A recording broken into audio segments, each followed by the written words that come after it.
Bienvenidos una vez más a Modern Medicine for You.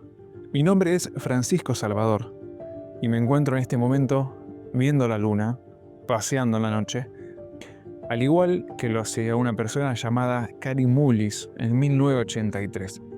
La misma noche, ¿qué se le ocurrió? La idea de la PCR. No confundir con proteína C reactiva. Estamos hablando de reacción en cadena de polimerasa. El porqué de esta epifanía de Kary Mullis, algunos dicen que tiene que ver con su adicción a drogas psicodélicas, especialmente al LSD. Para que entiendan un poquitito cuál fue esta epifanía que lo llevó a descubrir la PCR, les voy a contar la historia del rey que estaba buscando algún juego para divertirse. Estaba aburrido el rey de no hacer nada, estar todo el día en el trono. Y se le acercó una persona muy inteligente y le regaló el juego del ajedrez. El rey le dijo, bueno, muchas gracias. ¿Cómo te lo puedo agradecer? Te doy lo que vos quieras. Vos pedime cualquier cosa, cualquier petición, yo te la doy. Bueno, la persona le dijo, yo quiero que me des arroz, pero en esta cantidad. Agarró el tablero de ajedrez y le mostró el primer cuadro, en la primera casilla. Le dijo, para la primera casilla, 1 grano de arroz. Por la segunda casilla, el doble, 2 granos de arroz. Para la próxima casilla, la tercera, el doble, es decir, 4 granos de arroz. Para la próxima casilla, el doble, 8 granos de arroz. Y para la próxima casilla, 16, 32, 64 y así sucesivamente hasta completar el tablero, que tiene 64 casillas. Paréntesis, esta es una historia ficticia, matemática, porque nos habla del crecimiento exponencial. Cierro paréntesis. El rey aceptó y más adelante lo llamó a este civil, le dijo, mira, no hay granos en todo el imperio para poder darte la cantidad que me pediste. De hecho, no hay granos en todo el mundo. Yo la primera vez que escuché esta historia, yo dije, tan difícil es llenar el tablero. ¿Cuántos granos se necesitan? Y bueno, hacé el cálculo. Parece que todos estuvimos en ese lugar del rey, creyendo que era una petición fácil. Pero como no estamos hablando de granos, estamos hablando de secuencias de nucleótidos. Y no digo ya hebras completas de ADN, porque en realidad lo que queremos multiplicar exponencialmente son pequeñas secuencias de ADN. ¿Cuáles secuencias? Justamente la que yo esté buscando. Es una búsqueda particular, individual. Por ejemplo, yo estoy buscando una malformación genética en un punto exacto para detectar, de ser positiva la muestra, que este paciente tiene anemia falciforme. O, como vimos en 2020, detectar un patrón molecular que me diga que es ADN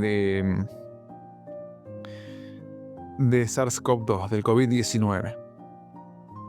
Aunque los procesos son un poco diferentes con los aparatos actuales. Se utilizan enzimas que revierten la transcripción para transformar fragmentos ARN a ADN. Después se agarran estos fragmentos expandidos a través de un láser. Ya vamos a explicar todo esto, que está fantástico. Volviendo a la analogía de Kary Mullis, este biocientífico, una persona que se lo describía de manera insoportable, antisocial. Iba manejando en auto una noche y tuvo esta epifanía. viendo miles de nucleótidos de ADN multiplicarse hasta poder verlos a simple vista o a través de aparatos ópticos que pudieran detectarlo. Es como si yo intentara en este momento ver a la luna, que es lo que estoy haciendo en este momento, y tratar de ver las pisadas de Neil Armstrong cuando fue a dejar la bandera. ¿Se imaginan que yo pudiera ver las pisadas? Es imposible, no tengo el aparato óptico para verlo. Tampoco tengo un teléfono con el zoom suficiente. Pero si yo pudiera de alguna forma multiplicar las pisadas de Neil Armstrong de forma exponencial, 2 pisadas, 4 pisadas, 8, 16, hasta cubrir toda la superficie lunar de pisadas, sería mucho más fácil detectar que esa es la pisada.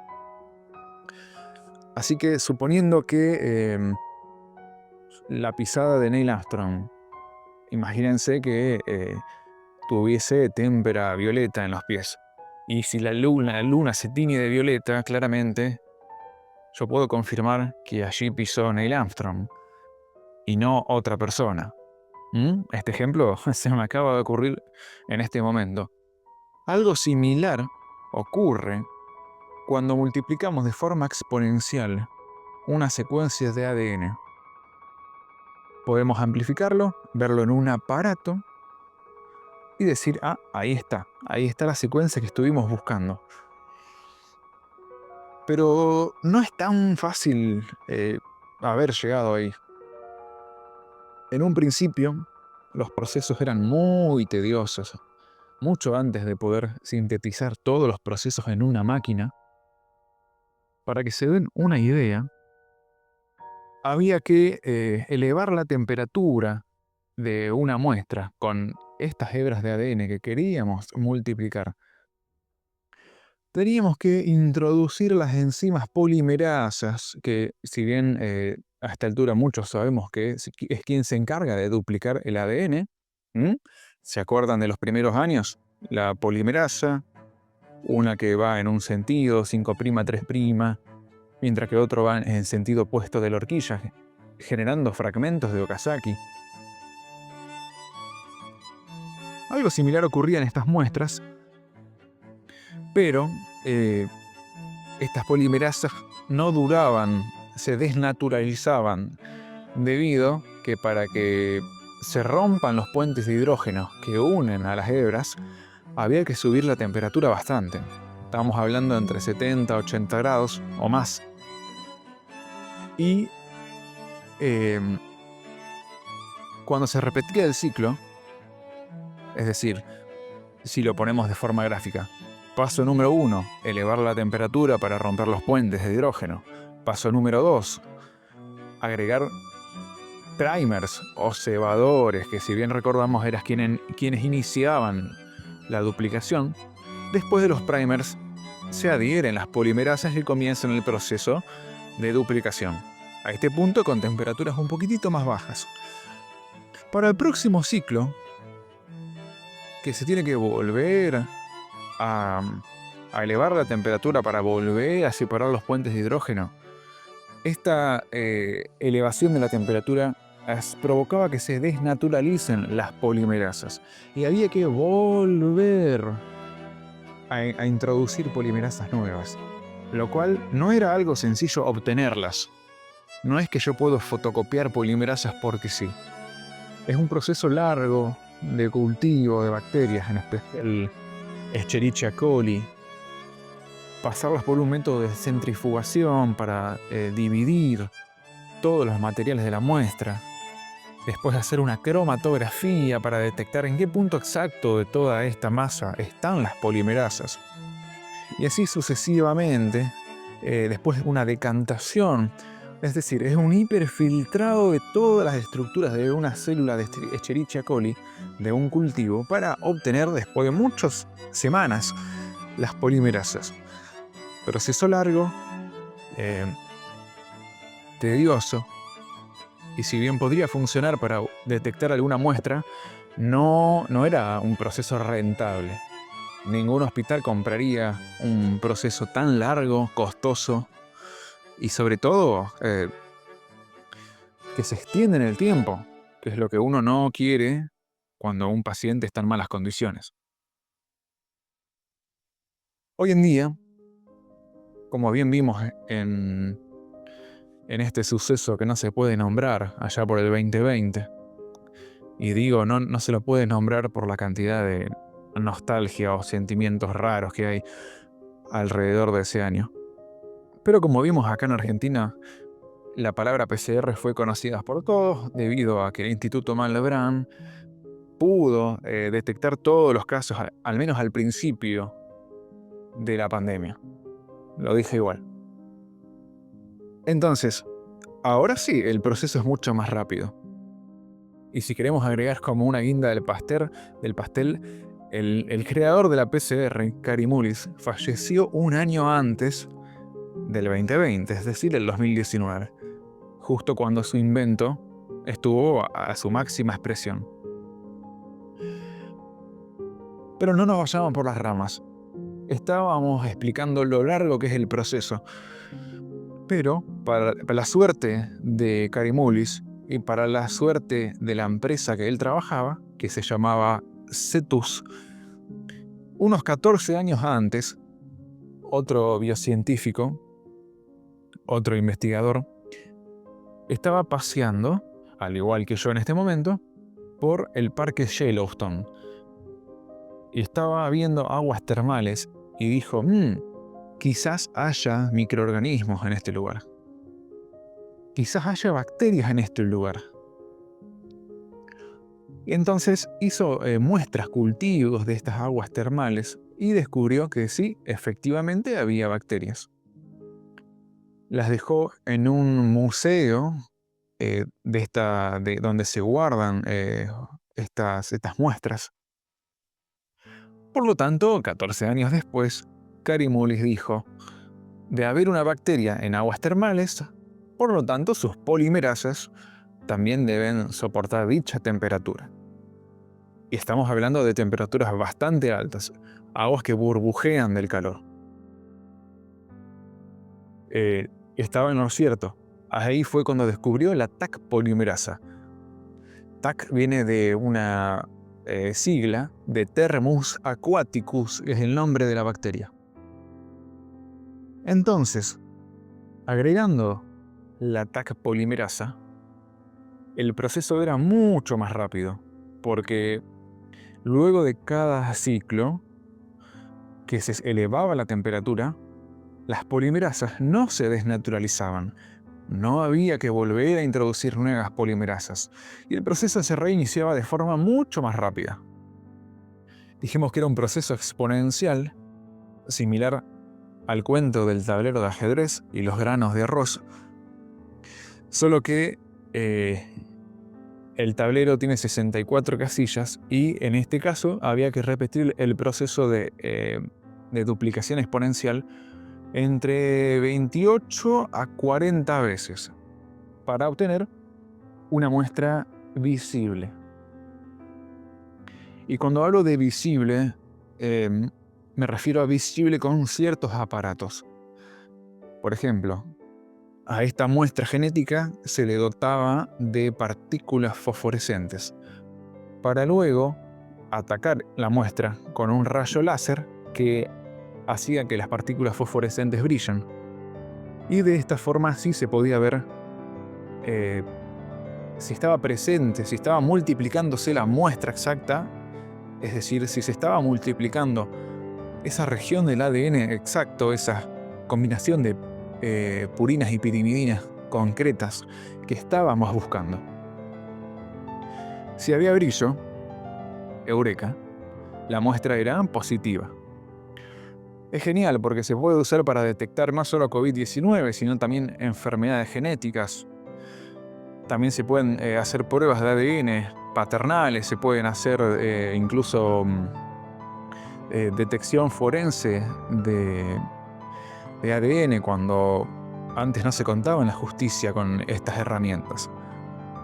También se pudo hacer que por ejemplo, en eventos donde después de la guerra muchas familias se han separado, pudieron confirmar su estrechez genealógica gracias a la PCR. Es increíble que de una persona tan insoportable como así lo afirmaban los amigos de Kary Mullis, obtuvimos una herramienta espectacular. Ahora yo entro en la duda, ¿no? ¿Estará a la altura del descubrimiento de la penicilina de Alexander Fleming? Casi me sale Louis Pasteur, pero no, es Alexander Fleming. Es un debate para ver, ya que uno fue por accidente, el otro fue por un ataque de genialidad. Aunque le hicieron esta pregunta a Kary Mullis, ¿qué opina de su epifanía? Y él dijo, no fue culpa mía que se me ocurriera la PCR, fue gracias al LSD. Le adquirió toda la responsabilidad del invento a una droga.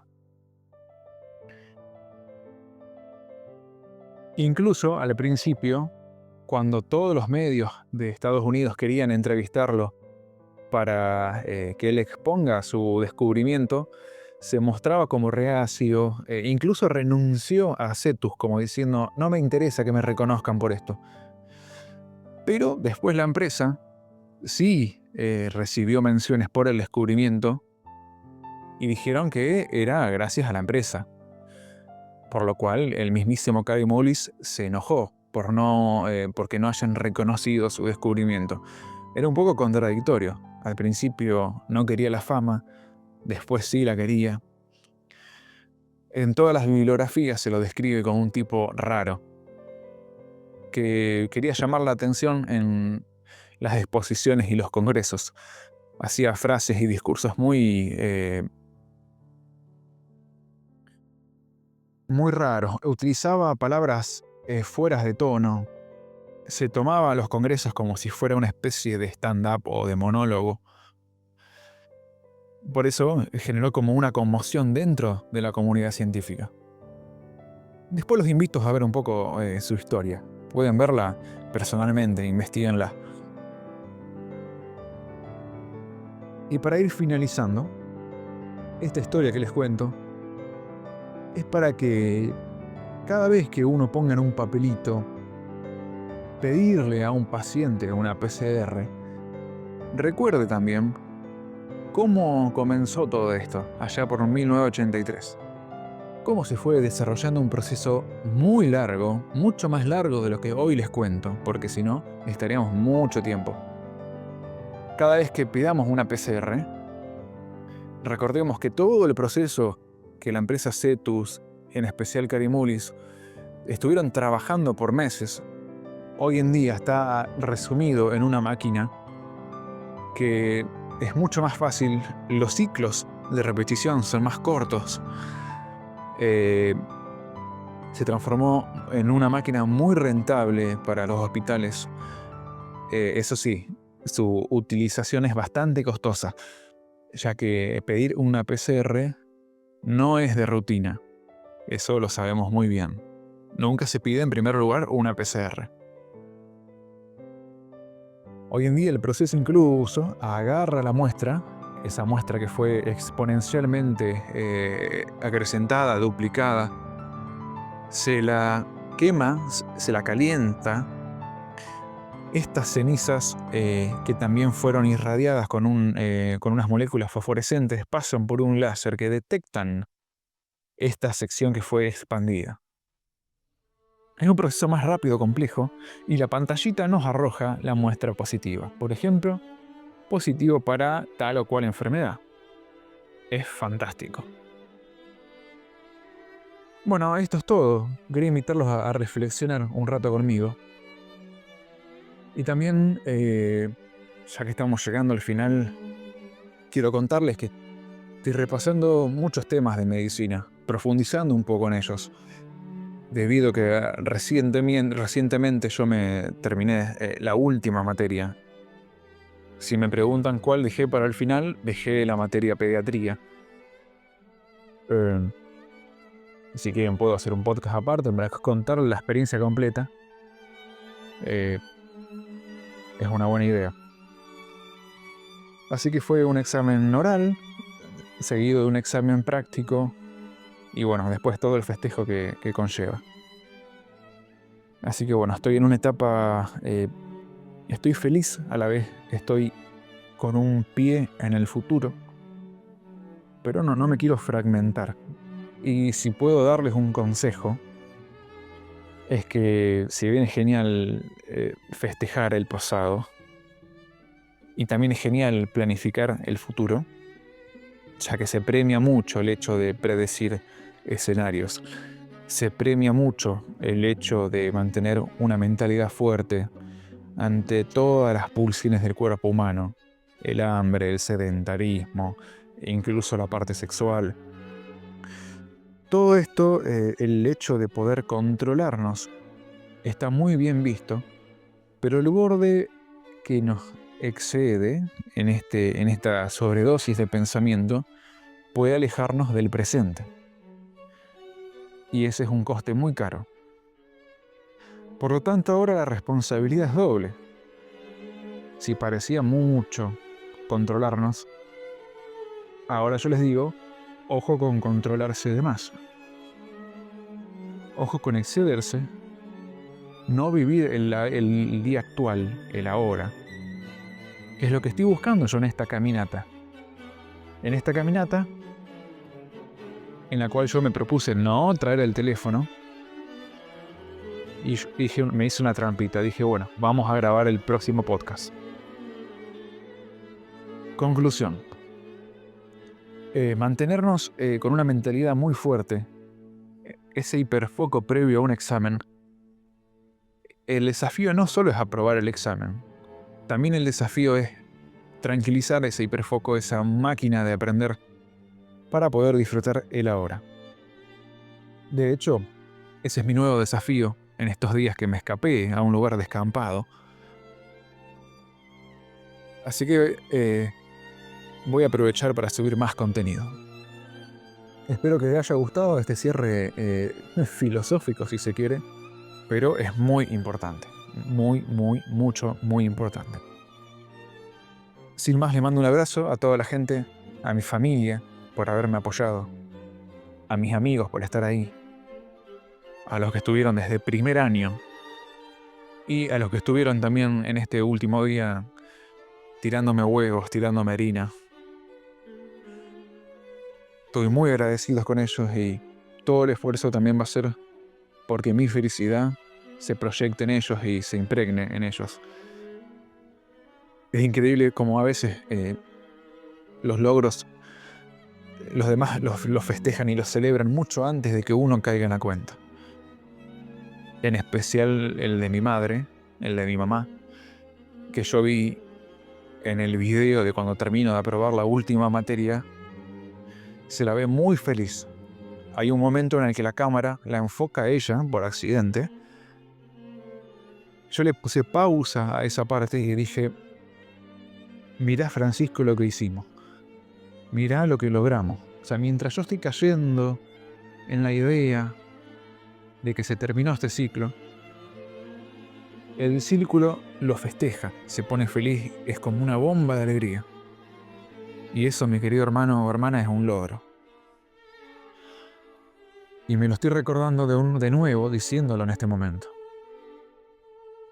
Así que sin más, los dejo y nos vemos en el próximo podcast, en el podcast número 12. Los quiero mucho, gente. Gracias por escucharme. Hasta la próxima.